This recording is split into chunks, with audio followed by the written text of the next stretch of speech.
This is where the path that he led me on, because when we were training, we always research and experience with different things we came in contact with from different types of way Western boxing trainers would teach.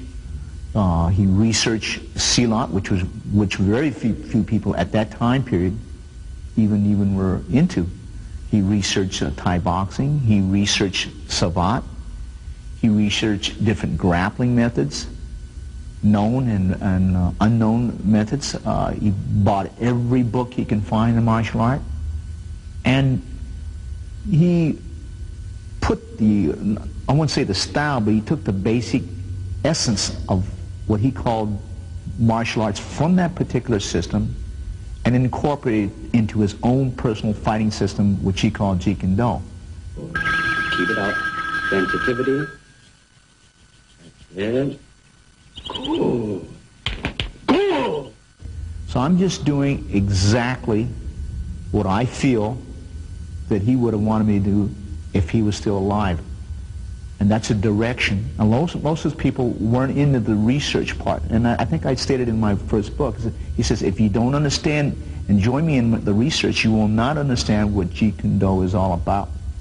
Jeet Kune Do is sometimes leaving the security of what you know best and learning from a person. Yeah, Lee's going to teach me all this. I cannot teach you. Only help you to explore yourself. Nothing more. All right. Come on, let's explore some more of those kicks, huh? And this is what he stressed. He says you have to understand. You have to go in the areas where you don't feel comfortable in. And that's hard. Because if you feel comfortable at the punching range and your opponent wants to play in the kicking range, it might throw you off, or vice versa. If you feel comfortable at the kicking punching and this person wants to grapple and he happens to get you on the ground, then you're playing his game. I'm trying to bring out a point here that is a different type of element. So you should be prepared to go in that. And that's what he stressed in all his philosophy. So I think, and I like to feel, and I think I know, that I think I'm going in the right direction that he wanted, because I'm still holding fast to his principles and concepts.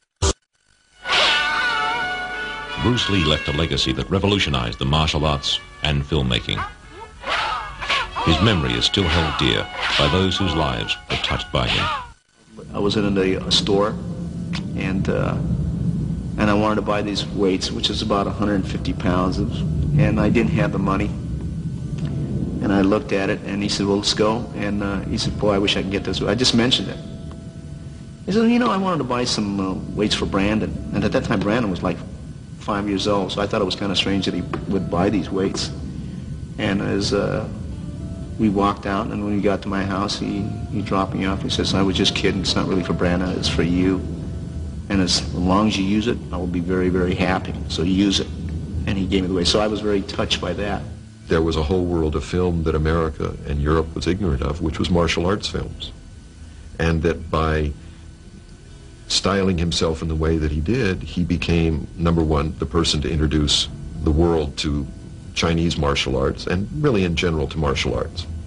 One of the things that impressed me enormously were just simple things like sitting in a jackknife position on the floor with arms folded and feet up in the air. Anyone who tries that for longer than 10 seconds, that's a tough ask. He used to do it for anything up to half an hour or more, just watching TV. One time, sitting in his office, he told me his dream was one day was to be a bigger movie star than Steve McQueen, who at the time was the biggest movie star in the world. It's a little ironic that 20 years later, more people probably remember Bruce Lee than remember Steve McQueen. I mean, it wasn't his stature. It was, I mean, he really did, and I hate to use the word, but he had a charisma. I mean, he really seemed to be a few inches off the ground. He never really quite touched the ground, you know. There was a whip-cracking vitality about the guy.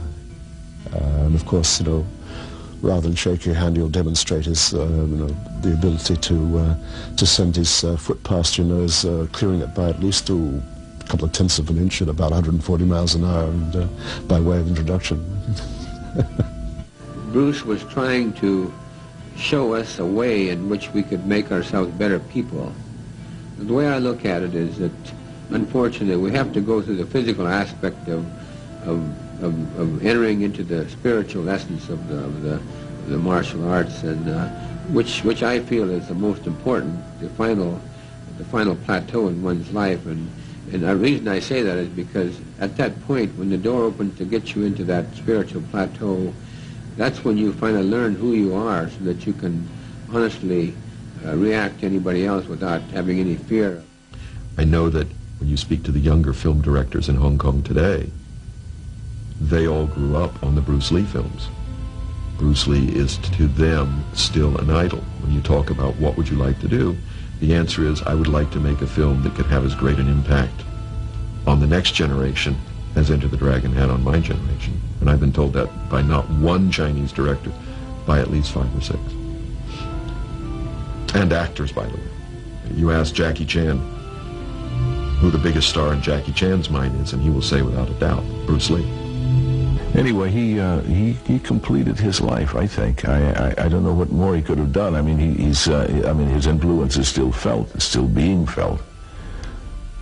His technique is sure. It's down on film, and it's in his books. And it's in the memory of most of us. I mean, that's why we're here today, still trying to find out what it was that made him so great. It was certainly that essential self that Bruce was able to manifest. You know, he manifested. He was a true artist, a real artist.